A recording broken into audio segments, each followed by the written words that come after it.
Você falou que uma reforma política no Brasil talvez passasse por um acordo entre o PT, algum tipo de acordo entre o PT e o PSDB.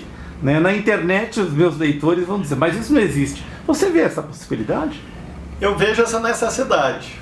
A possibilidade hoje é muito distante na medida em que houve uma prorrogação, a meu ver até inesperada, do clima do segundo turno até o momento presente. Na quadra atual, essa proposta parece ingenuidade, né?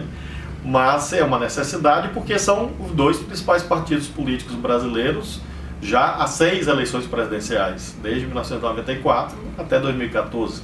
Portanto, são os partidos que representam correntes de opinião na sociedade com muita nitidez. Não obstante existam outros 30 partidos, mas são os dois partidos que polarizam e conduzem o jogo político institucional no Brasil.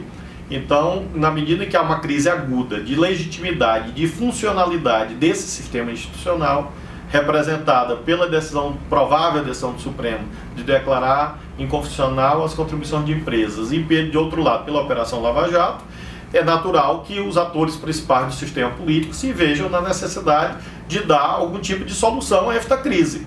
Como a solução não é a da guerra, não é da violência física, só pode ser a solução da política que imprescinde do bom diálogo.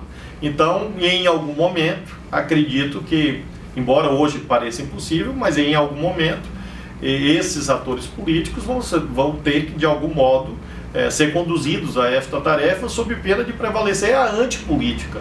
E a antipolítica é sempre fascista. Ninguém conhece nenhum discurso contra a política que não tenha depois uma consequência à direita, uma consequência autoritária, uma consequência ditatorial, de negação dos valores democráticos. Então esse é o chamado que eu tenho feito, inclusive ao PSDB, porque o PSDB também vive uma crise de identidade em relação a qual tipo de oposição fazer, né? Uma coisa é a oposição dura e firme, que acho que é legítima que o PSDB faça, no terreno congressual, na opinião pública. Outra coisa é se misturar e confundir com fascistas e com grupos que propugnam por intervenção militar. Isso, a meu ver, é um disparate, até em referência à história do PSDB. É sempre importante lembrar que o PSDB foi criado como uma força de centro-esquerda. A origem do PSDB foi esta, e foi, veja só, uma aliança do que seria o PSDB, que era liderada pelo Mário Covas, líder do PMDB na Constituinte, que junto com a esquerda fez a Constituição de 88. Então esse campo político caminhou junto na luta pela anistia, na luta contra a ditadura, no apoio às greves do ABC, na campanha das diretas de 84, lembremos o papel de Montoro, que era governador, depois fundador do PSDB, na luta pela Constituinte, na realização da Constituinte, na elaboração da Constituição. Então é aí que eu fundo as minhas esperanças e a minha referência histórica, porque essas correntes foram responsáveis por essa grande obra que foi a transição da ditadura à democracia e esse arcabouço institucional de grande qualidade, sobretudo no que se refere à preservação de direitos, ampliação de direitos, que foi a Constituição de 88.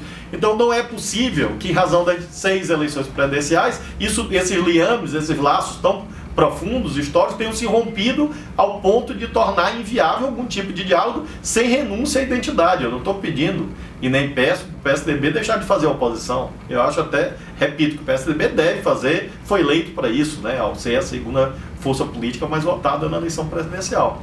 Mas se nós não fizermos algum tipo de movimento, o que virá a partir daí? Eu tenho lembrado sempre que numa conjuntura parecida na Itália, de grande fragmentação política, perda de hegemonia, perda de espaço dos partidos tradicionais, grande protagonismo judiciário, etc., de tudo isso resultou o Silvio Berlusconi, com discurso contra a política e práticas tão corruptas quanto aquelas que supostamente ele combatia.